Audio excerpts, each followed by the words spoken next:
In a world of sword and magic resides Zagan, a fearsome mage renowned for his body-strengthening magic.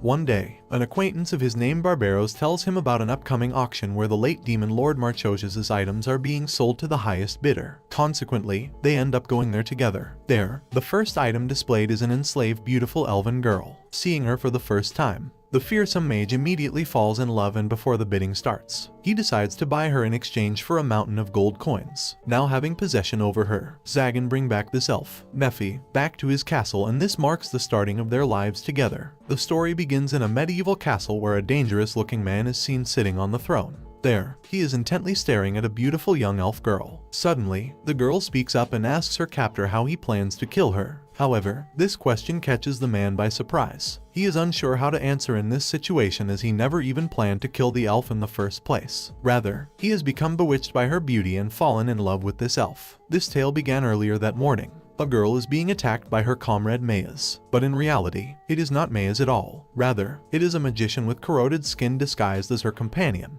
As he approaches the girl, he reassures her that he will not disgrace her and tells her not to worry. For magicians like him, a virgin girl is a valuable ingredient. Hearing this, the girl is terrified and tries to escape, but the evil magician is right on her tail. All of a sudden, however, the man sitting on the throne appears behind them and lifts the magician with his bare hands. He questions what this lowlife is doing on his territory and why he is causing a ruckus. Hearing this, the magician becomes distraught and asks for forgiveness, claiming that if his life is spared, he will share the results of his research. But this man has no interest in magic which involves human sacrifice and kills the intruder right then and there, without hesitation. Moreover, he also plans to teleport the girl, who is now unconscious, outside, but his magic spells begin to act up. Although perplexed at first, the man, now named Zagan, figures out that this must be the doing of his acquaintance Barbaros, who appears in front of him bearing some interesting news. This piques Zagan's curiosity, and he continues to listen, learning that after the recent demise of the demon King Marchosius, his entire treasure is being auctioned off at the Kyanoid city, and so, they both decided to go to the auction together and make their way over. Soon after, they reach their destination, which happens to be an arena packed to the brim with people looking to buy the demon king's goods. Eventually, the auction begins and the first item is brought out, a legendary species known as an elf. Upon seeing her for the first time, Zagan immediately falls head over heels for her and decides to purchase her at an astonishing amount of money, specifically 1 million gold coins. And that brings us back to the start, where the elf claims that she can prepare herself mentally if she knows how she will die. However, Zagan announces that he isn't going to kill her. Instead, he would prefer her to remain alive. There, the elf introduces herself as Nefiria. Moreover, she reveals that she is a cursed child. Regardless, Zagan is already in love with her and wants to spend his life with her. As such, he offers her a room and explains that he will not harm or experiment on her. And so, this marks the start of their lives together. Anyway, for Nefiria, who now goes by the nickname Nephi, Zagan decides to allocate a room that he rarely uses. However, throughout their journey to this room, Nephi is acting like her usual suicidal self. Suddenly, as they climb the stairs to reach their destination, Nephi slips and begins to fall,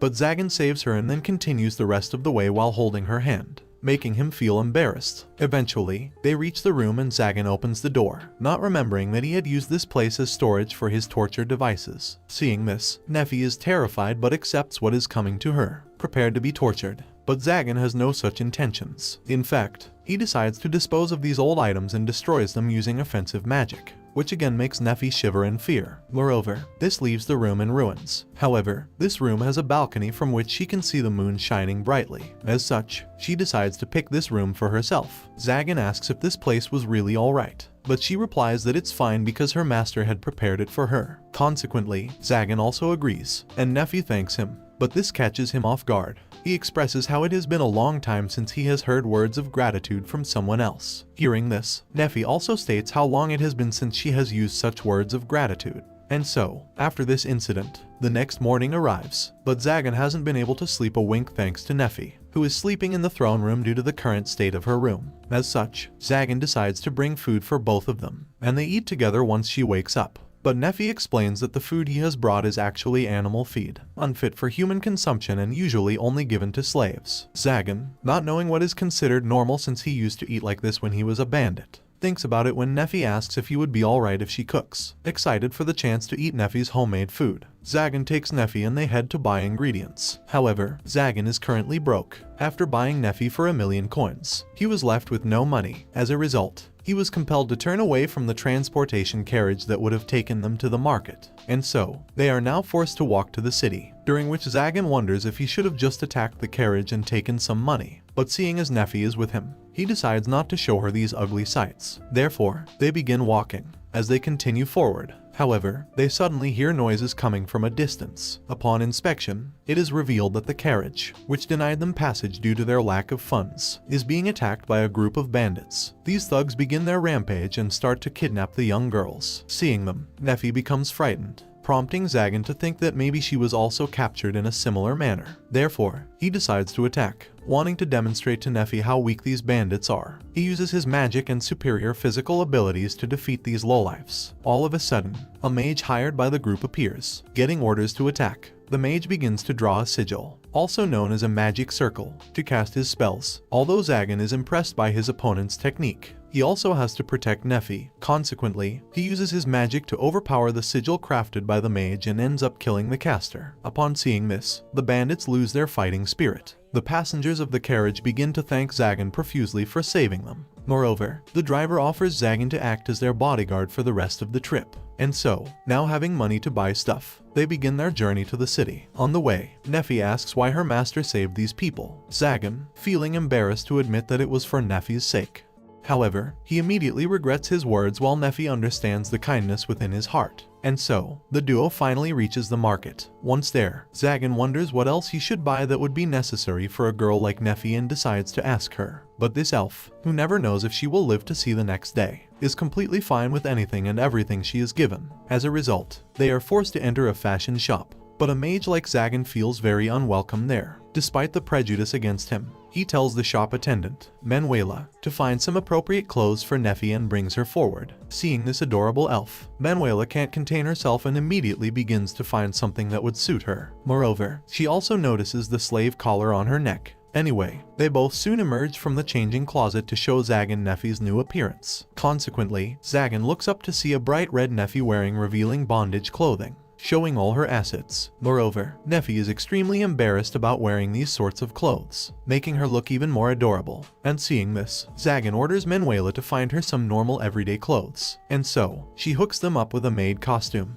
which is approved by both Zagan and Nefi. The next order of business is to head towards a blacksmith, where Zagan wants to get her collar taken off. However, the blacksmith explains that her collar is a magic tool and it is possible that it is riddled with traps. And so, unable to achieve their objective, they decide to grab a bite to eat. There, it is revealed that Nefi has never eaten in such a lively place before, and they both enjoy their meal together. Moreover, they also feed each other, promoting the others present at the restaurant to watch and wholeheartedly laugh at them. As such, they both leave the restaurant, embarrassed, unable to meet each other's gaze. On the other hand, the girl Zagan saved in Chapter 1 is revealed to be the Maiden of the Holy Sword and a Holy Knight captain named Chastel. She is sitting, depressed after losing 4 of her knights, when a holy priest appears next to her. There, she expresses her concerns about being unfit as a captain, but the priest, Clavel, consoles her. In addition, he also orders Chastel to find and exterminate Zagan, who has been accused of kidnapping several young women. Although she tries to defend Zagan at first, she has no choice but to comply with the priest's command. One night, Zagan dreams about his past and recalls some unpleasant memories where he was used as a guinea pig for a certain mage. However, this nightmare is broken when he wakes up to Nefi's voice, who has been gazing at his face as he slept. She informs him that breakfast is ready upon seeing him wake up.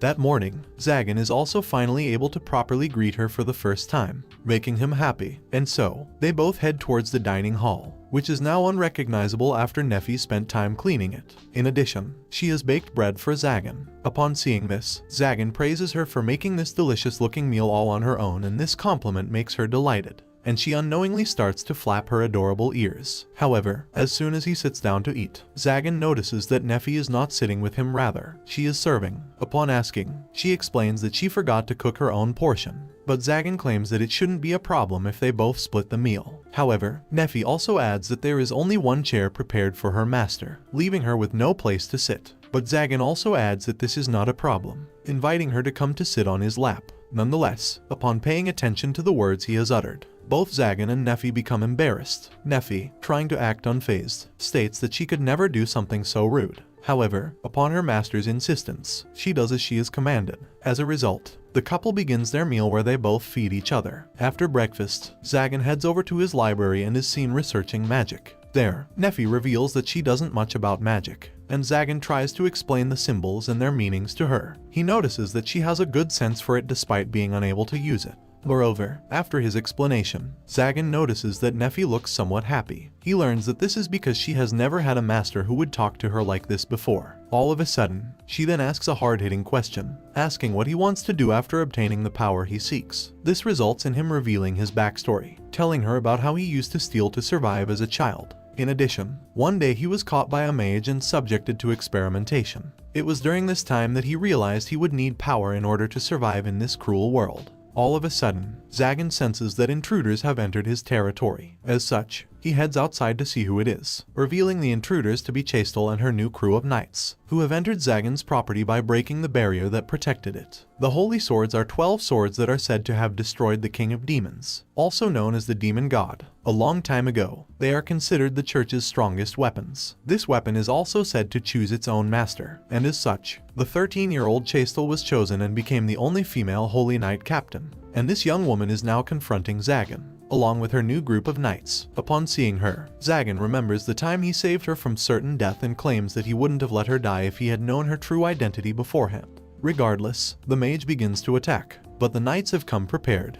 One of them blocks his incoming attack and begins to charge forward as well. Despite this, Zagan, using his magic to fortify his physical abilities, easily breaks through the knight's shield and sends him flying. Seeing his comrade get injured, the others also rush in to attack but meet a similar fate when Zagan breaks their sword in half. Moreover, he then stomps on his opponent's head, expressing how his opponent's head would have been crushed like a tomato if he had applied more strength. Consequently, Chastel begins to move in. She knows that Zagan doesn't want to kill anyone and, as such, rushes in without hesitation. On the other hand, Zagan, who just doesn't want to leave corpses on the ground for Nephi to see, begins to defend against this reckless foe. There, Chastel asks why a good man like Zagan would dirty his hands with magic, stating that it is an evil thing which is only used to oppress the weak. However, Zagan replies that what she is doing is exactly the same, using her divine powers to subjugate mages weaker than her. In addition, he adds that he doesn't intend to justify his choices, stating that there are many who wouldn't be alive without magic. Furthermore, he claims that those who trample on others' lives have no right to tout the horn of justice. Upon hearing this, Chastel's expression saddens, but she still attacks, declaring that she will not hold back. However, after cornering her foe, she asks him to pretend to die by her hands. She reveals that the church will not give up until Zagan is dead and claims that this is all she can do to repay him for saving her. All of a sudden, Nephi walks out of the castle, seeing an ally of the mage appear. One of the knights decides to attack her and throws his sword at her. Nonetheless, Zagan doesn't allow this to happen, sacrificing his hand to save Nephi from injury. Suddenly, the trees and leaves around the battlefield begin to move as Nephi, in a crazed state, steps forward while condemning the knight for hurting her master. This ability surprises even Zagan, while the knight bears witness to its power and flees in fear. Nevertheless, Nephi doesn't allow them to leave and captures one of them, using the tree branches to tighten her grip on his body and begins to squeeze. However, seeing her going too far, Zagan stops her from killing the knight and brings her back to her senses. After this incident, the knights retreat and Chastel apologize for dragging in someone unrelated. Meanwhile, back at his castle, Zagan is being bandaged by Nephi when he inquires about her power, but this question makes her uncomfortable and he decides to not step out of bounds. Instead, he asks if Nephi was scared while using her powers, but she is taken aback. She expected Zagan to find her never-before-seen power creepy, but he claims to be interested in them instead. That's why he asked about it. As a result, she reveals that her power is called mysticism, something the mage had heard of before but knew existed. She revealed how, because of this power, she was treated as a cursed child in her village and was forced to defend the village when the humans attacked. However, she didn't even resist capture, resulting in her village being massacred. Moreover, while witnessing this horrendous act, all she could think was that it served those nasty people who treated her like trash. Despite learning this, Zagan is indifferent, He explains that this power called mysticism is neither good nor evil. Rather, it depends on the person using it. Upon hearing this, Nephi questions whether it was okay for someone like her to possess such power. In response to this question, Zagan shares some of his backstory, expressing how he was abandoned by his parents and had to rely on his power to survive. As such, he comes closer to Nephi, telling her not to make such a sad face because he wants to be with her regardless of her past or power. Hearing this, she erupts into tears, glad that her master has accepted her. Later that night, Nephi approaches Zagan and asks if she can sleep with him, causing him to lose his composure. Perplexed, he asks if Nephi knows what she is asking really means, but the innocent elf doesn't have any such ill intention and only wants her master to sleep in the only bed in the castle. She expresses her concerns about Zagan always sleeping on the throne and claims it would be easier for him to rest while lying down. With his fantasy now broken, Zagan replies that he needs to be in the throne room in case anything unwarranted happens, as it is the edge of his barrier. But Nephi already suspected this and, as a result, embarrassingly offers Zagan her lap to sleep on. Of course, this offer is too much for a mere mage like Zagan to refuse, and he accepts immediately, and he goes over to lay his head on her soft thighs. There, he also asks Nephi if she wants to learn magic. He thinks that maybe learning more about magic will help her control her mysticism, hoping she can use it to protect herself if need be. As such, she agrees to this task and becomes Zagan's student. Moreover, she also consoles Zagan, expressing how kind he really is despite being called evil by the public. And with this, Zagan has a peaceful night's sleep on the lap of her beloved. The next morning, upon hearing the news about the Holy Knight's attack, Barbaros visits Zagan. The two of them chat for a while when Nephi comes to offer the visitor some tea. Seeing her, Barbaros inquires if this is the same elf they bought at the auction, and Zagan replies in the affirmative, introducing Nephi as his new student. There, Barbaros also asks if Zagan is aiming for the title of the Demon King and leaves after learning that he is. On the other hand, after his leave, Zagan heads over to fix the broken barrier and decides to also start Nephi's training.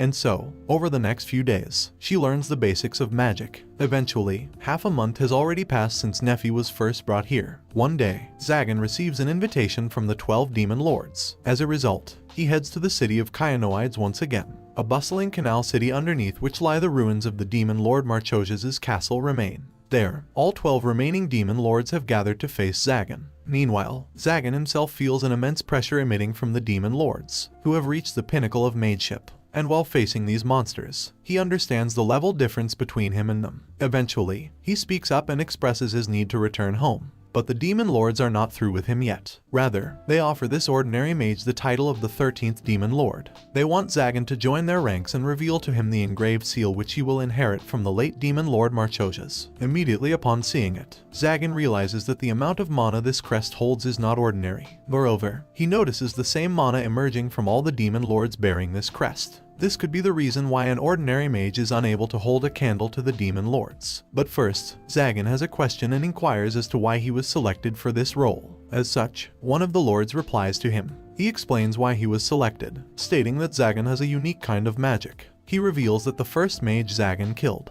Andreas the Resentful, was no ordinary mage. Andreas was a feared magic user. However, Zagan was the one to kill him. In addition, at that time, Zagan was unfamiliar with the world of magic. At that time, when he was captured by the evil mage, he was able to grasp the basics just by catching glimpses of it. Furthermore, Zagan's unique magic makes it impossible for any mage to kill him, deeming this power to be the perfect fit for a tyrant. The demon lords call upon him to accept this role. Going over the facts, Zagan humbly agrees to become the next demon lord and is welcomed by the others into this world. Soon after, he returns to his castle and informs Nephi of his promotion, who congratulates him on his achievement. In addition, Zagan also brings out the key to Nephi's collar, which he inherited after taking Marchojas's seal. With this, he opens her collar, but this is where the nice Zagan ends, and he tells her to get out because, as a demon lord, he has no need for her. As such, the next morning, Nephi wakes up on the streets after being kicked out of her master's estate. Therefore, she sits on someone's porch, feeling sad and depressed. All of a sudden, a young girl approaches her, asking if she is alright. This girl is none other than Chastel, who recognizes Nephi as the elf who was with Zagan previously. Nephi also remembers Chastel, the Holy Sword Maiden, and thinks that she is here to kill her, and so, she openly accepts her death, telling Chastel to go ahead and gives her full permission to do whatever she wants to do. But this is all a misunderstanding on her part, as Chastel claims that she isn't here for this reason. Despite this, Nephi keeps urging her to draw her sword, revealing that she is a disciple of the mage Zagan. This bickering causes a commotion, and the residents come to see what is happening. However, they find their beloved Neffy being cornered by a knight who is harassing her. As such, they decide to stand up for her, and even Manhwa jumps in to help. But Neffy calms everyone down and explains that she wasn't being harassed. Moreover, Chastel, after all these accusations, has begun crying while trying to defend herself. Anyway, after recovering herself, Manhwa, Neffy, and she head to a bar and chats for a while. There, Neffy explains her current situation with her master. However, Chastel claims that Zagan is not the type of person who would discard Neffy like this. She believes that he must have an underlying reason for his actions. As a result, Neffy resolves to return to her master, knowing how kind he really is and wanting to become someone he can depend on.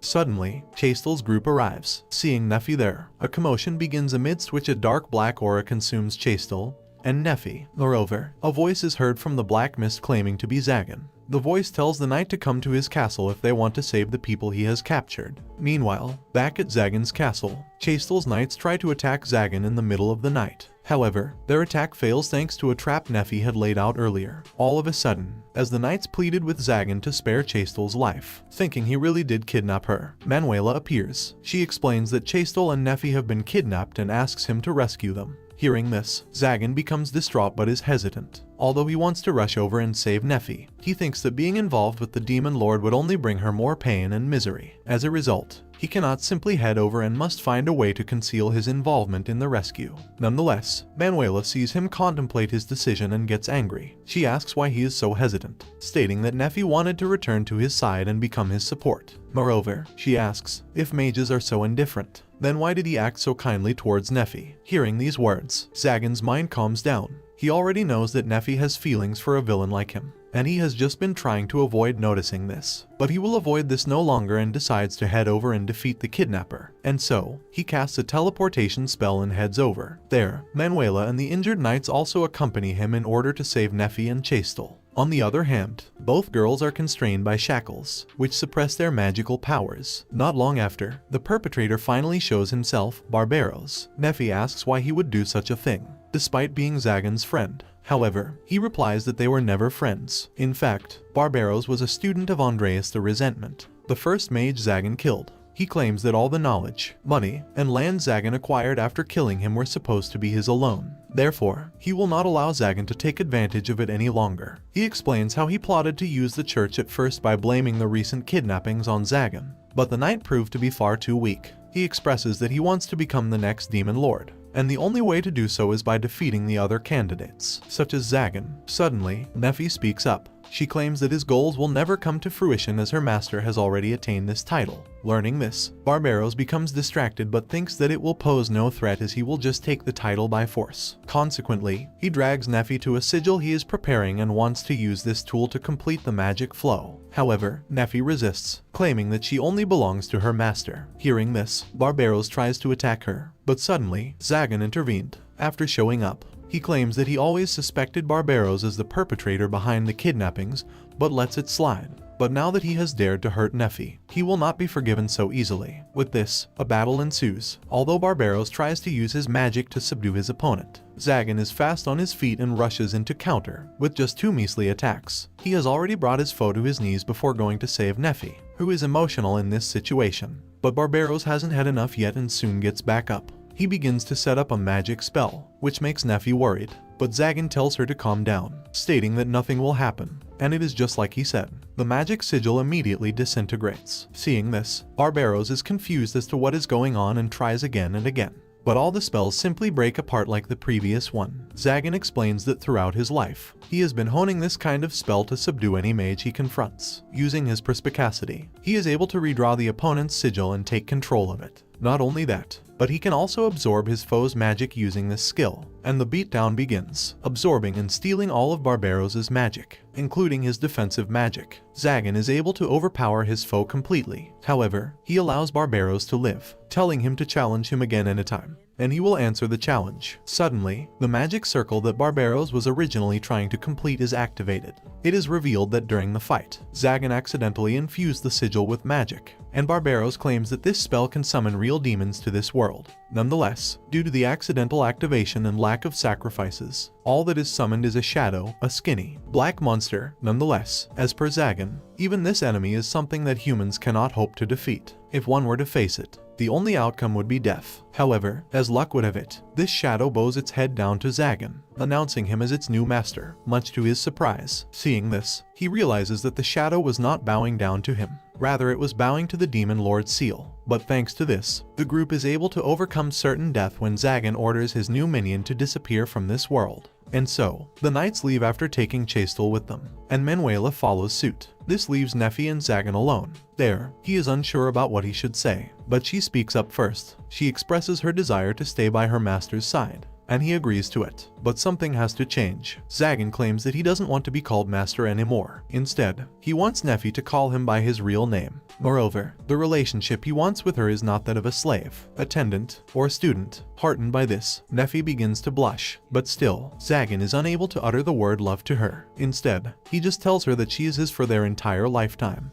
Nefi is extremely happy hearing these words. Moreover, she wanted Zagan to put the slave collar on her again, stating that it was the first thing that connected them. Anyway, the news of the new gentle demon lord is spreading like wildfire in the city. The residents talk about Zagan, the successor of Marchoges, and about the cute elf he brings with him to shop. All of a sudden, a big armored man shows up in the city, intrigued by the words the new demon lord. Back at his castle, Zagan is seen in his library, trying to find more information about the seal of the demon lord. Half a month has passed since that ordeal, and Zagan has still not found any information on the seal. Suddenly, Nefi tries to sneak up on him from behind and cheer him up, noticing the tired expression on his face. But Zagan notices her approaching, making her extremely embarrassed after getting caught. Anyway, she claims that she has prepared dinner. As a result, they both headed over to the dining hall, where Nefi had already set up the table. Moreover, she has prepared a feast for both of them to enjoy. Upon eating it, they are sent into a state of euphoria. In addition, she has already made an egg pudding for dessert. She tells Zagan about how Manhwa taught her how to make this, revealing that she had to dress up in some embarrassing clothes as compensation. Just a single bite of this pudding is enough to make Zagan scream out in joy.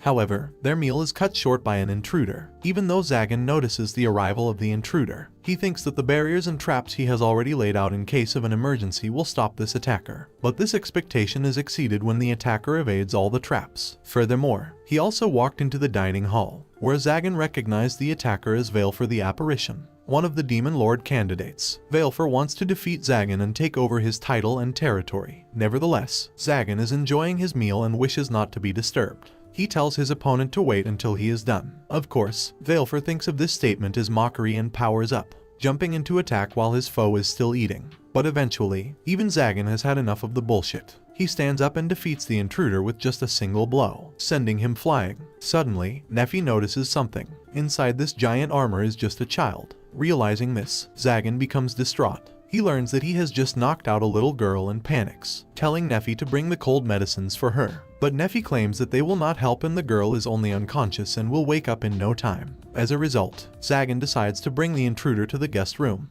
where she eventually wakes up. However, upon seeing Zagan waiting for her to wake up, she immediately tried to attack him. Nonetheless, her attack is stopped by the Demon Lord, who tells her to be thankful for Nefi's presence. Without her, the intruder would have been decapitated. Furthermore, he inquires as to why this girl attacked him, learning that she is in pursuit of power. Moreover, seeing her appearance without the giant armor she always has on, Zagan also recognizes her as a dragon. As such, he tells her to just wait and live, stating that she will grow stronger than any human if she can do these two things. In addition, he also finds a resemblance to his childhood self, who was forced to steal food to survive. Therefore, he decides to punish this intruder for attacking him and his castle, sentencing her to act as Nefi's assistant for the following week. During this time, he thinks he can help the child learn more about the ways of the villains, but the child is dumbfounded. She asks if Zagan isn't going to eat here, recalling a legend which states that the flesh of the dragonkin makes the consumer stronger. But Zagan has no such intentions. Instead, he brings her some of Nefi's cooking and leaves, telling her to help out Nefi once she is done eating.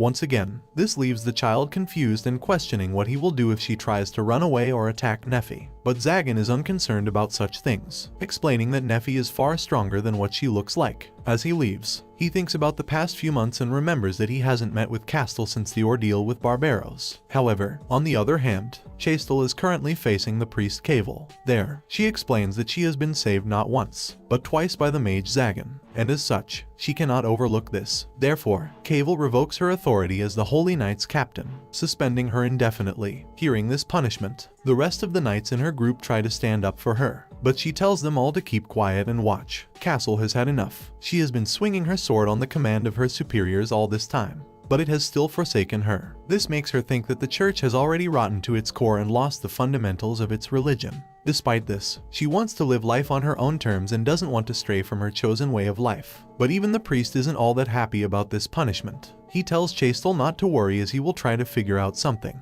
making her happy that there is still someone in this corrupt church who accepts her. However, Cavil claims that he cannot provide her with support when it comes to politics, adding that there is another problem. He reveals that the holy sword wielder, Raphael, is on his way here. There were all kinds of nasty rumors surrounding his name. Hearing this, even Chastel is afraid and thinks that this vicious man must be coming after her to kill her. Back at the Demon Lord's castle, Zagan watches as the dragon child and Nephi do chores. He is worried that something might happen to his beloved elf. There, he overhears their conversation when Balefur, not cozying up to Nephi and being called Fall, asks Nephi why she stays here. He learns that Zagan is a kind man who never treated Nephi like a slave. As such, according to Nephi, this is the place where she belongs. However, Fall has no place like this to return to. Anyway, several days have passed and Fall has now slowly become accustomed to living here. One day, while Zagan is still researching and not having found anything, Fall comes to inform him of dinner. They asked what he would do if she suddenly attacked him from behind. This statement reminds him of the incident with Barbaros, and he replies to her in the same manner, telling her to bring it on any time and any place. After they all eat dinner, Phil immediately falls into a deep slumber, finally feeling at ease in this place. Zagan and Nephi watch over her as she sleeps, admiring her adorable face. Suddenly, Nephi blurts out that this situation is similar to their having a child. But almost instantly, the duo turns bright red as Nephi clears up any misunderstanding she might have caused with her words. Ragan thinks to himself that maybe, just maybe, he might be able to attain such happiness in the future with Nephi by his side. The next day, Zagan decides to bring Fall with him to research the Demon Lord's seal at the castle of Marchojas. But first, he wants to buy Fall some clothes. As a result, they head over to the city and to Manuela's store, where she picks out an adorable outfit for her cute little girl. Fall takes a liking to her new clothes and thanks Zagan, making him get butterflies in his stomach. He feels a feeling he has never felt before, the desire to protect this small, vulnerable person. Meanwhile, Chastel is also roaming around in the city, depressed after losing her title, authority, holy sword, and even her blessed armor. All of a sudden, she happens upon Nephi and Zagan roaming the city. There, she also notices a child hanging from their arms and thinks that Fall is their child. But Zagan doesn't even recognize her. Nonetheless, Nephi explains that this girl is Chastel and he finally remembers her. But her knights come looking for her and take her away. Meanwhile, Fall's resentment towards the Holy Knights is showcased as she prepares to attack them. But Zagan stops her. Regardless, Zagan and his group make their way to Marchioness Castle. Seeing this castle, Fall feels somewhat nostalgic and claims that it might be possible that dragons used to reside here a long time ago. She explains that the structure and the magic emitting from it are the same as where she lived previously. Anyway, they begin their exploration. Thanks to Fall, they find a sigil on the ground and she explains that this is a remnant of dragon magic. Moreover, she is able to activate it, revealing that this sigil opens a secret hidden door. As a result, they enter the door and venture deeper, finding what Zagan had been looking for all this time, the hidden library of the Demon Lord who had lived for over 1,000 years. Once there, he ordered Nephi and Fall to pick up any book regarding the Demon Lord's seal and quickly get to work. There, Fall notices a buzz about the 12 holy swords. As such, Zagan picks up this book, only to find that the inscriptions on these pages have similar origins to the Demon Lord's seal. Learning this, he thinks that he can find out more about the seal if he investigates the holy swords. Back at the church, Chastel is confronting the feared Holy Knight Captain Raphael. There, this scary old man asks if the girl in front of him is the Maiden of the Holy Sword and mocks her for being stripped of her title and power. Furthermore, he inquires about the number of mages she has subdued, but she doesn't give him an exact number. This angers Raphael, who is amused that this woman can act and talk to him without hesitation. He claims that it might have been the first time someone had done such a thing. He told her to boast about it in the afterlife. However, Cable intervened and stopped Raphael from attacking. This causes the Holy King's captain to turn his attention to the priest, and he asks where Chastel's sword is. According to him, the holy swords choose their own masters, and he claims that the sword will be unusable by anyone until the chosen master is still alive. As such, Chastel has to be executed. However, not wanting to sacrifice his knight for such petty reasons, hands Castel back the sword. Meanwhile, Barbaros met with Zagan and showed his token of apology by offering him some drinks. There, he also informs him about the arrival of Raphael in the city, claiming that this man has killed 499 mages, and for his half-century celebration, he has chosen Zagan as the prey. In addition, according to rumors, Raphael has consumed a dragon before, which is believed to be the reason behind his strength. However, suddenly, the dragon killer Holy Knight they were talking about appears behind them with a menacing presence. Upon seeing him, Barbaros recognizes him as Raphael. Sacred, he thinks that his only choice right now to escape death is to be the one to attack first, and so, he begins to cast his spell. But Zagan intervenes, dispelling the magic, then asks Raphael if he wants to sit down and have a chat. Upon hearing this, the dragon killer agrees, and they both have a chat over some drinks. There, he learns about the relationship between Zagan and Chastel, discovering that Zagan holds her sovereignty in high regard despite their differences. Additionally, injuries should be corrected to learns. However, that is exactly why she will be executed. According to Raphael, she opposed the subjugation of Demon Lord Zagan, and for her crimes, she will be disposed of. However, Zagan won't stand for this. He announces that Chastel is well liked in this city, and this city is under his territory. He warns Raphael not to harm his territory under any condition, or else he will have to deal with the Lord himself. Regardless, Raphael leaves soon after and Zagan decides to send Barbaros, who is adept at teleportation magic, to check upon Chastel. Meanwhile, he himself heads back to his castle. Upon injury, he learns that Fall insisted they stay up until Zagan arrives, but ultimately, she has fallen asleep. Moreover, sitting alone in the throne room, the atmosphere starts to get steamy. Zagan notices that she has recently showered and expresses how he can smell the faint odor of soap emanating from her. Taking advantage of the moment, he slowly moves closer to Nephi, closing in on her lips. However, the atmosphere is suddenly shattered when Barbaros appears with Chastel in his arms. He explains that Castel has been poisoned, prompting Zagan and Nephi to rush to help. However, the commotion has woken up Fall, who becomes enraged after seeing Chastel and immediately attacks. Nonetheless, Zagan doesn't allow this to happen and stops her. In addition, he learns that Fall became a mage for the sole purpose of taking revenge on the holy sword wielder who killed her father. But Zagan claims that simply killing people isn't a good form of revenge. Instead, she suggests torturing them first and promises to teach her all about this subject at a later date. And so, Chastel is put to bed and wakes up in the middle of the night, finding that Zagan has been by her side this entire time. She explained what had happened to her. She revealed that she was invited to join a rather shady group by one of the members after opposing the church. Although hesitant, she thought that she couldn't. It's unlucky to be in this situation where Captain Raphael is after her life. Regardless, she thinks to delay her response for some time in order to think over this offer carefully. As such, she heads back to the chalet to relax and drink some tea. But the next thing she knew, she was at Zagan's castle. Upon hearing this story, Zagan reveals that she had been poisoned but has no clue who the perpetrator might be. Despite this, Zagan decides to leave now that she has woken up. However, Chastel stops him and asks if he can stay with her a little while longer. The Tsundere mage initially refuses, but ultimately decides to stay, leaving Chastel to wonder about the feelings she holds for Zagan. The next morning, Castel, who had been removed from her position as the Holy Sword Maiden, is now employed by Zagan as a maid. There, she meets Fall, who watches her with contempt and hatred before running off. There, Zagan explains that Fall lost her father to a holy sword wielder, which is why she hates knights. Moreover, over the course of the day, Fall keeps pulling dangerous, life-threatening pranks on Castel, who has soon reached her limit. Slowly, her pranks become more and more frequent day after day, and Chastel's cries become a daily occurrence. Upon seeing this, Zagan thinks that they might have gotten closer. One night, Fall has a nightmare in which she recalls the memory of seeing her father being killed. Waking up in a cold sweat, she feels a pain in her chest and leaves her room to enter Chastel's room. There, she points her claws at her face but decides not to attack the sleeping girl. She wonders why. Despite all the pranks, Castel never gets angry at her. On the other hand, later that night, Nephi comes running into the throne room. Screaming, Zagan asks what is wrong,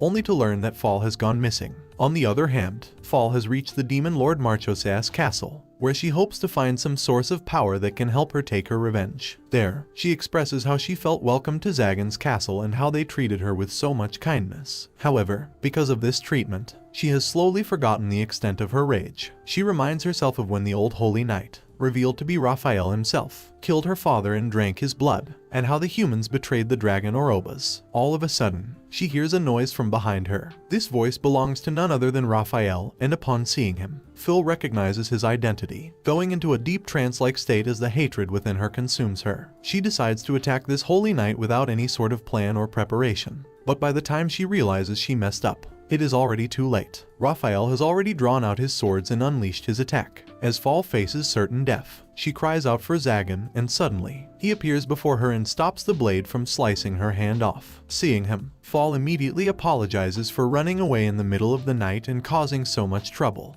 But Zagan tells her not to worry about such little things. And so, Zagan is directly confronted with the legendary knight Raphael. From the get-go, things become heated and the knight summons a flame which engulfs his holy sword. However, this is no ordinary flame, as it is the flame of purification, which can dispel and disintegrate magic spells. Regardless, Zagan is still unfazed and jumps into attack without care. As they clash, Raphael notices something is wrong. His foe's magic sigil is not being burned. Zagan explains that after studying the holy swords, he has created a new kind of magic that can resist them, claiming that even the flames of purification cannot dispel them. Moreover, this magic can create a barrier which absorbs unlimited energy, making it continuously grow stronger and stronger, dubbing this technique the Heaven Scale. He prepares for the incoming attack from his opponent. Although Zagan is unhurt, the shockwaves destroy the ground and, moreover, activate the Guardian Golem in this place. During the fifth, after Zagan takes 3 direct hits, his new technique falls apart, but still, he is able to punch his foe and sends him flying.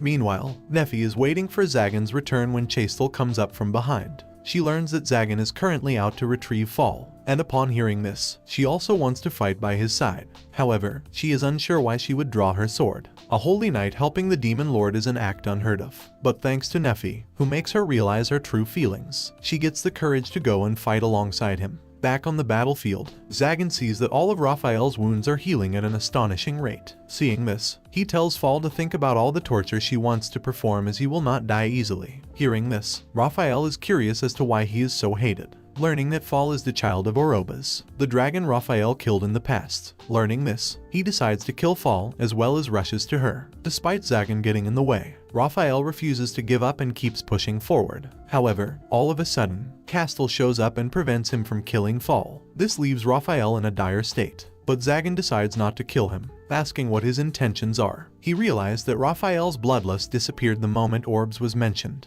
but before he could get a reply, something intervened. This is something. It's the Guardian Golem that was accidentally activated during the fight. The sheer amount of magic this golem emits terrifies Zagan. Suddenly, the golem launches its first attack. As a blast heads towards Fall, both Zagan and Chastel are unable to reach in time to protect her. However, Raphael does. He uses his body to protect Fall, resulting in him losing his arm. Seeing this, Zagan becomes enraged at the golem. As punishment for attacking his daughter, Zagan uses Heaven Scale and quickly pounds his opponent to the ground. He then goes to check up on Fall. Even though she is fine, Raphael is in a near-death state, something even his dragon regenerative abilities will not fully heal, as he was barely able to speak. He claimed that he was never Orobas' enemy and revealed what actually happened that fateful day. According to him, one day, he asked for the help of the great dragon Orobas, who agreed to fight alongside Raphael, and their opponent was none other than a demon, the bringer of death. Due to this demon, Orobas lost his life along with several holy knights. Fall refuses to believe that demons still exist in this day and age, but Zagan confirms that this is the truth. Demons do indeed exist, and that is why he has been looking for a way to kill them. Hearing this, Fall is conflicted. She is unsure how to feel, but Raphael tells her to be proud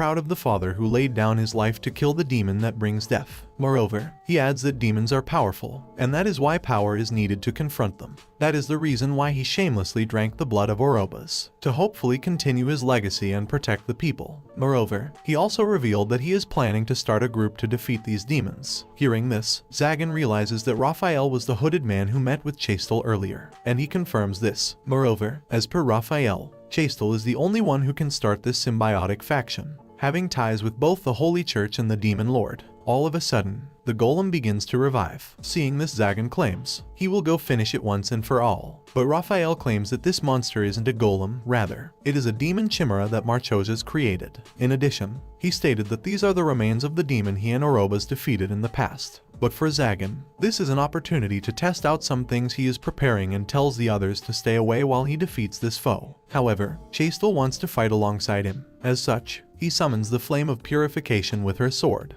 Azrael, and rushes into attack. With their combined efforts, they take down the chimera once again, but it simply regenerates, revealing that the black mist is the chimera's true form. Consequently, Zagan uses another technique called Heaven Blaze, destroying the chimera from the inside out. Meanwhile, Raphael is on the verge of death. There, he claims that the formation of the symbiotic faction was Orobas' dying wish, and he commends the strength that Chastel holds, deeming it befitting for the leader of this faction. There, Zagan also inquires as to why Raphael killed all those mages if he wanted to start a faction to fight against the demons. However, he states that he didn't start the fight, rather, he was the one being attacked. He always tried to head into these meetings with a friendly demeanor, but the mages always misunderstood his intention and picked a fight with him. Anyway, Raphael tells Castel to return to the church, stating that he will take care of the one who poisoned her and leaves. And so, Fall, Chastel, and Zagan also return, where they are greeted by the awaiting Nephi. On the other hand, Raphael heads to the church and meets with Clavel,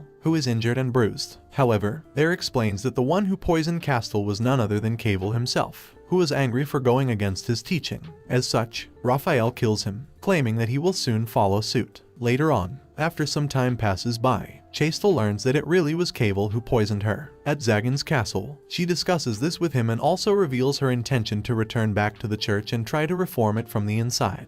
There, she also tries to get on better terms with Fall, who acts shyly at first but calls Chastel by her name for the first time. Moreover, she finally takes her leave, stating that she doesn't know anything about being the leader of the symbiotic faction, but she will do her utmost to make the world a better place, claiming that this is what Raphael would have wished for. She makes a saddened expression when suddenly, Raphael himself appears behind her. He praises her for finally resolving herself, telling her to come to find him if anything troubles her. Excitedly, Chastel agrees, but then she remembers that Raphael was supposed to be dead. As she freaks out, she learns that not only is Raphael alive thanks to Nephi's magic and his regenerative abilities, but he has also been employed by Zagan. After killing Clavel, he arrived at Zagan's castle to present his head to Fall. However, she told him to dedicate the remainder of his life to working for Zagan and Nephi. There, although Raphael seems to be physically alright, he still has an arm missing after protecting Fall from the demon chimera's attack. Seeing this, Fall decides to use the armor of Veilfer to give Raphael a movable arm. Consequently, only Chastel has to leave this castle, making her sad.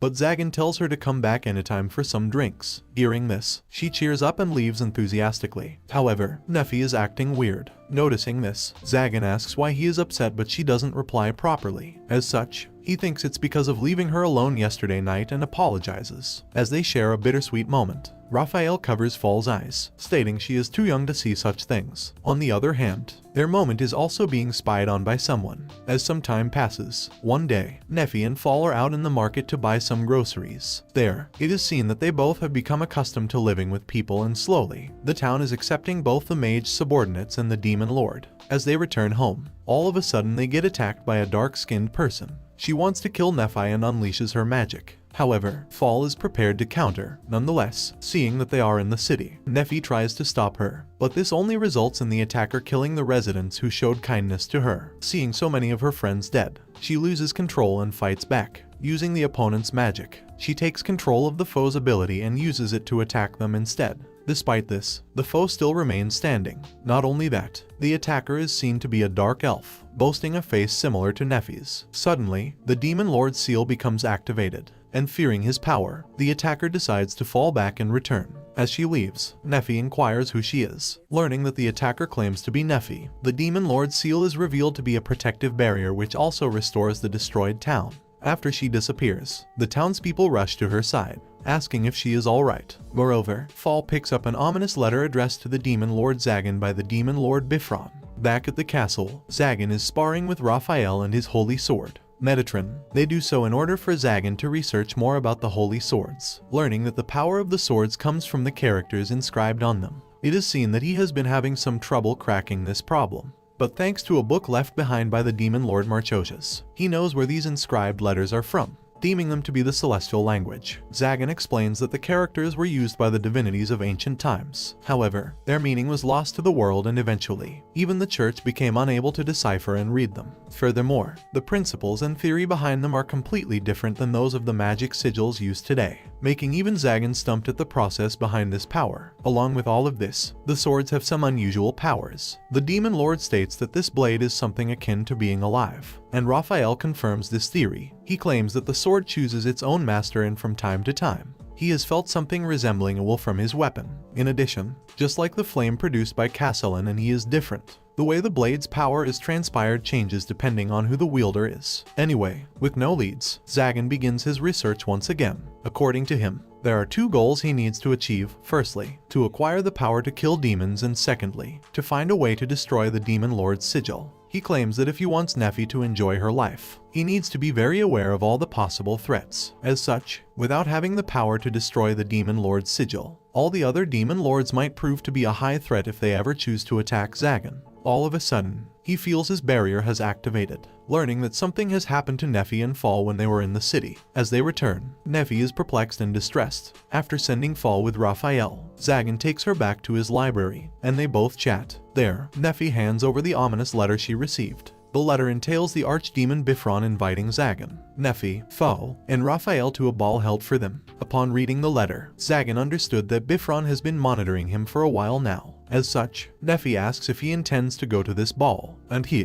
thinking this might be a good opportunity to gauge the foe's power, claims that there is no reason to refuse. Suddenly, Nephi catches a glimpse of Raphael's words. There, it is revealed that she is able to read the celestial language. Later, Barbaros paid Zagan a visit, bringing him some information on the one who attacked Nephi yesterday. However, he notices that Nephi and Fall both don't want Zagan to learn the events of yesterday. Understanding this, he decides to stop Barbaros before he is able to complete his story. As some time passes, Nephi heads over to Manuela's shop to get some clothes for the upcoming ball. There, she wonders who that person with her face really was. As she makes a sad expression, Manuela notices that she is feeling down and asks if she is okay. Understanding that she is worried about the mage who appeared that day, she inquires if she knows her. However, Nephi claims she doesn't, but can find many similarities between them both. She claims that she could understand her power and easily took control of it. Therefore, she fears to turn out like her. Nonetheless, Manuela comforts her, telling her that Nephi would never change like that. She states that she can always rely on her if something causes her trouble, making Nephi feel relieved. Moreover, she also resolves herself to finally tell Zagan the truth. And so, the group arrives at the ball. Then, Zagan sees Nephi in her stunning new dress and compliments her profusely. Moreover, it is revealed that Raphael is disguised as Valefor, as his face would cause issues among the mages. Zagan revealed that this armor is inscribed with the celestial language, thanks to Nephi, who used her knowledge to engrave it into the armor. All of a sudden, Chastel intervenes, she thinking this would be a relaxing party.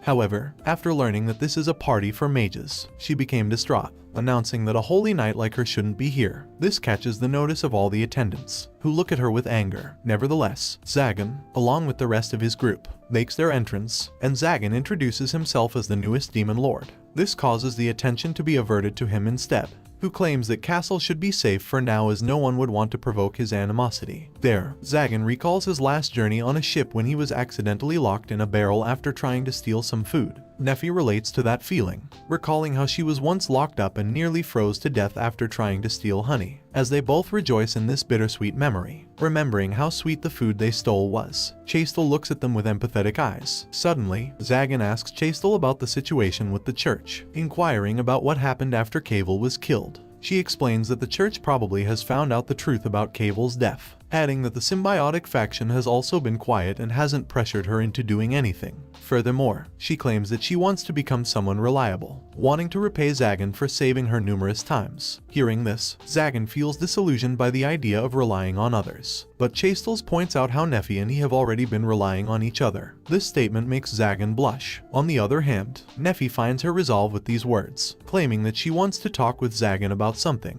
All of a sudden, a cargo box station starts to shake. Castle, remembering how Zagan was trapped in one as a child, hastily opens it and out comes a cute little boy. This child claims that he was trapped inside and thanks Chastel, introducing himself as Nero. This boy wants to become Zagan's disciple, but he refuses. All of a sudden, two former Demon Lord candidates show up. greeting Zagan. They want to introduce themselves, but he already remembers them from the Martian-S auction. There, they exchange pleasantries and Zagan ends the conversation with the knowledge that some good-hearted mages still exist to this day. Meanwhile, on top of the boat, it is revealed that the Dark Elf mage who attacked Nephi in the market is on board too, waiting for all the actors to gather. Anyway, after the young boy and the Demon Lord candidates leave, Zagan sits back in his chair and enjoys the night sky. Moreover, as all the hindrances have left, he invites his nephew to sit with him. Reading the atmosphere, Raphael and Fall immediately take their leave, dragging Chastel away with them. Now alone, Zagan begins to flirt with Nephi, teasing her about all the cute expressions and reactions she has been showing him.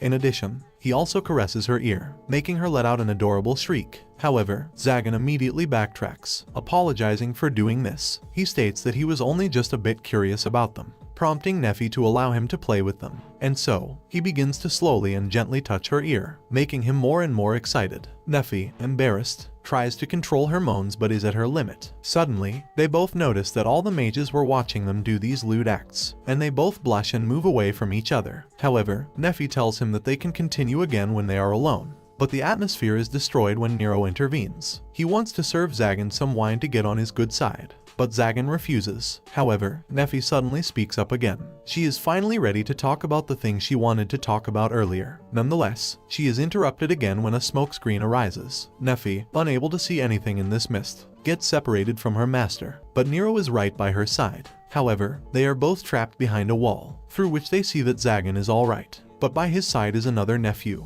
This imposter tries to impersonate the real one, attempting to lower Zagan's guard. But Zagan immediately recognizes that this isn't the real Nephi, forcing her to reveal her identity as the Dark Elf. Learning that Zagan cares for her so deeply as to not be fooled by illusion magic, she feels relieved and uses her power to break open the wall standing between her and Zagan. Along with the wall, however, she falls and blows up half of the ship. Suddenly, Maou begins to speak. He revealed that this was all a part of his act and introduces himself as the Demon Lord Bifron himself, with his real identity now revealed. He tells the musician to start the party back up and play some tunes. In addition, he calls forth the Dark Elf, Nefteros, to greet the others. There, she tries to insult and belittle Nephi, but she retorts back every time. Nonetheless, her insults damage Zagan instead, making him want to beat up Nefteros. But Bifron intervenes and calms down the situation. He tells everyone that Nefteros is his cute doll and the one who understands him the best. Regardless, Zagan has finally found the one who attacked Nephi in the market, and now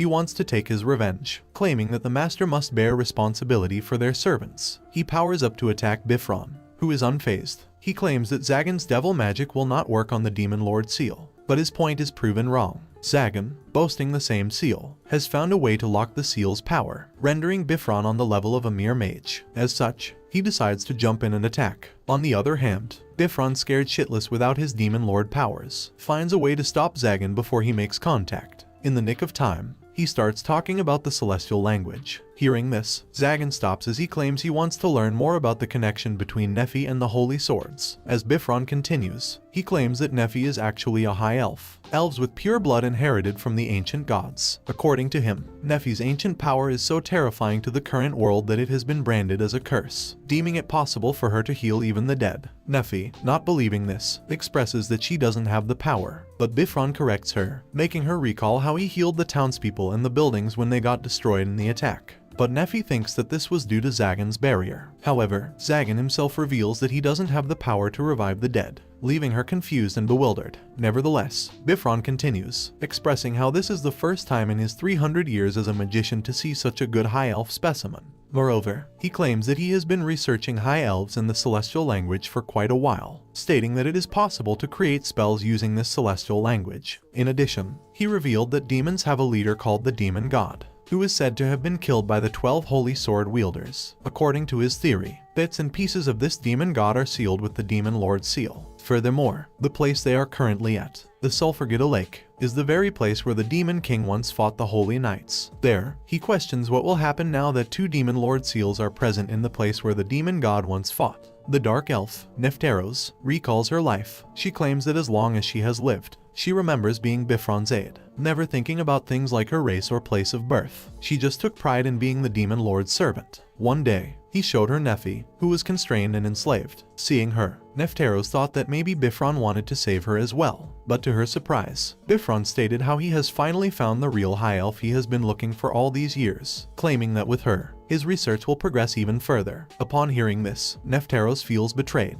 If Nephi was the one Bifron was looking for, what had she been doing all this time? This way of thinking made any empathy she had for her nephew turn into hatred and resentment. However, after that event, Bifron was unable to find Nephi ever again. This led Nefteros to think that maybe she had died. But lo and behold, she survived. Not only that, but after being with Zagan, her expression grew gentler and expressions often, as if her past never even existed in the first place. Seeing this, Nefteros wanted to kill her, thus the reason she attacked her in the city. However, there she learned the power her worldview offered after tasting defeat at the hands of the one she despises. Meanwhile, back in the present, Bifron has summoned a black mist. This thing is revealed to be the residual thoughts and anguish of the demon god, which has been activated by the arrival of 2 demon seals. This thing quickly surrounds the ship and begins to engulf the mages, one by one. Moreover, as it gets attacked, it grows bigger after absorbing the magic sent its way. Seeing this, the mages decided to book it, unwilling to fall into this place. However, Bifron has set up a barrier to prevent anyone from escaping. As such, Zagan decides to confront this thing head-on, using a physical attack. He hopes to damage his foe, but Black Mist starts to feast on the demon lord's soul. All of a sudden, Raphael shows up and uses his holy word to help Zagan. Nonetheless, even his flame of purification isn't doing any damage. Suddenly, Nefteros appears in the sky, chanting a spell in the celestial language. She proclaims that she will show Bifron her real strength, vowing to never lose to Nephi again. As she continues her chanting, a bright beam of light emerges from within her and attacks the black mud-like substance, making it disintegrate. Seeing the sheer power of this spell, Zagan is taken aback, but deep within, he feels sympathy for the dark elf. Not only that, her chant is revealed to be relaying all her past memories to the listeners. Ultimately, the bright beam of magic begins to solidify, seeing which Zagan and Raphael retreat. As the chanting comes to an end, something unexpected happens. The magic of Nefteros unleashes all, just disappears. All of a sudden, a pool of blood splatters on the boat's deck. With a sudden shift, it is seen that Nefteros is bleeding profusely from her eyes and mouth. Not only that, she loses her strength and crashes onto the deck. Seeing this, Bifron explained that his servant's body was unable to keep up with the amount of magic unleashed from this spell, despite all the effort he put into setting up this stage. Meanwhile, Nefteros manages to open her eyes, only to find that the black mud has started to devour her. As she screams in fear, Bifron seems rather uninterested. He claimed that going to save her now would be problematic, stating that the black mud could devour his demon lord seal. As such, he gives up on Nefteros, denouncing her as nothing but a failure and breaking her spirit before leaving. However, Zagan feels conflicted by this. Although he understands that mages are evildoers who only look for their own benefit, he still cannot accept the situation and claims he will punch Bifron in the face the next time they meet. Bifron just laughs it off, telling Zagan to first survive this ordeal. On the other hand, the black mud, after engulfing Nefteros, has taken her form and begins to wreak havoc. There, Nephi expresses her desire to save Nefteros, claiming that she is so similar to the past Nephi. Hearing this, Zagan prepares his forces. Chastel, Raphael, Foe, and Barbaros all combine their strength in order to aid Zagan in his fight against this remnant of the demon god. As such, while the other mages wallow in despair thinking that they will meet their end today, the demon lord Zagan's party prepares to attack. There, Fall uses her dragon breath to inflict damage and it seems to be working. Moreover, Zagan tries his technique Heaven Blaze, which also seems to be effective. Suddenly, after launching his attack and destroying bits of the mud monster, Zagan catches a glimpse of Nefteros, but the monster soon recovers. In fact, it does so much faster than before. According to Zagan, all of a sudden, Raphael and Castel show up.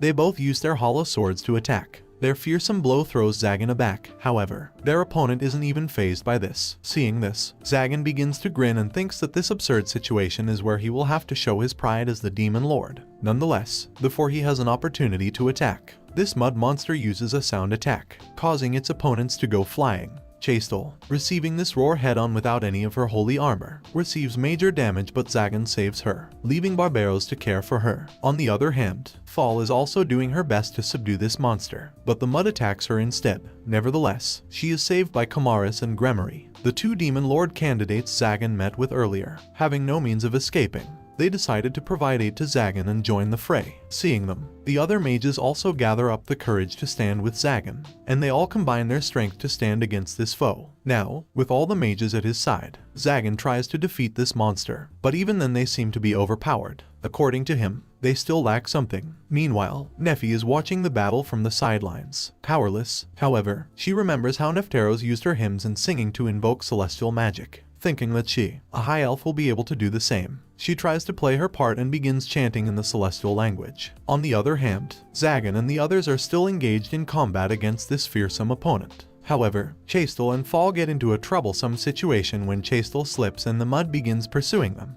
Just then, bright beams of magic, similar to those produced by Nefteros, appeared and began to eradicate the mud monster. Surprised, everyone looks around to find out what is happening, only to see that Nephi is chanting in the celestial language. Deciding to use this opportunity, Zagan tells Raphael and Chastel to cut down a path for him. However, the mud monster also begins to retaliate and prepares to use its sound attack once more. Nevertheless, Gremory and Fall prevented it from happening, uncovering Nefteros' body. With this, Zagan rushes in riding on Kamaris and delivers the final blow. Using Heaven Blaze, he manages to free Nefteros from the mud monster and attempts to grab her. But suddenly, a black substance, like a mud monster, begins to erupt from inside her body. Witnessing this, Zagan understands that Nefteros has now become the heart of this mud monster, prompting Kamaris to claim that she is now beyond help. Despite this, Zagan doesn't want to give up, wondering if he could leave Nephi in such a state. He decides to risk his life to save this girl. As such, he orders Kamaris to go back and charges in alone, announcing that a man who cannot fulfill his bride's wishes cannot deem himself fit as a demon lord. Consequently, he uses Heaven's Blaze once again, freeing Nefteros once more. However, the mud begins to come out of her again, but Zagan had anticipated this already and used Heaven Blaze again, penetrating Nefteros' body and pulling out his heart from within. Deeming this to be the heart of the mud monster, he destroys it while calling it disgusting. This results in the monster losing its shape and form. Taking advantage of this opportunity, Nephi continues her chanting to finally get rid of the mud once and for all. And just like that, the remnant of the demon god which Bifron summoned has been killed and has disappeared without a trace. This marks the end of the entire ordeal, leaving only the lifeless body of Nefteros. Seeing this, Raphael and Chastel feel sad that this girl has lost her life. Castle condemns Bifron, asking how he could do something so cruel despite once being a human. Not only that, even Barbaros, Kamaris, Gremory, and all the other mages are also saddened by her death and mourning. Seeing this, Zagan is surprised. He is amazed to see these mages, who are often deemed cold-hearted and without a strand of emotion, crying at the loss of this life. However, he is also surprised to see that all of them are so clueless. He tries to claim that this is all a misunderstanding, but Chastel doesn't let him explain. All of a sudden, Nefteros' lifeless body is revealed to be not so lifeless after all. She wakes up and asks what this commotion is about, shocking everyone present. Seeing her wake up, Nephi is extremely glad and hugs her. Upon Raphael's inquiry, Zagan explains that he only burned away the mud. He adds that the moment his hand pierced Nefteros, he started using recovery magic so as not to kill her. In addition, using his advanced control over his spells, he managed to only burn the mud-like substance without injuring any other part of her body. Moreover, he then asks her what she plans to do. Seeing her hesitation, Nephi invites her to come with her and her master. Hearing such kind words, Nefteros is caught by surprise and slowly moves her hand towards Nephi. However, she decides not to accompany them. She announces that Bifron is her only lord and that she will return to him. And just like that, she leaves after Zagan tells her to give his regards to her lord. As she leaves, N3FA is somewhat sad, but Zagan cheers her up by stating that they will meet her again someday. Meanwhile, the other mages are seen bowing down to the great demon lord Zagan. The entire group pledged allegiance to him and offered their lives as a token of appreciation for saving them all today. There, Kamaris claims that Zagan is different from the other demon lords. Zagan is someone who will not abandon them and he agrees to take them all under his wing. And so, this calls for a celebration and the party starts again. As the vocalist begins singing once again, Zagan seizes the opportunity to ask Nephi for a dance, and she agrees. On the other hand, Nefteros has finally arrived at Bifron's castle, wondering if she has made the right choice by returning. There, Bifron himself comes to greet her, impressed that she managed to come back alive despite her body being taken over by the demon god. Additionally, he notices something pinned inside Nefteros' robe. This is the same invitation that Bifron gave to Zagan to invite him to the party. Understanding that this is a trap, he orders his servant to open the envelope. Sacred does as she is told. But as soon as she does, an arm rushes out and punches Bifron in the face, crushing his head and leaving him to die. Regardless, it is revealed that even death is not able to keep Bifron down.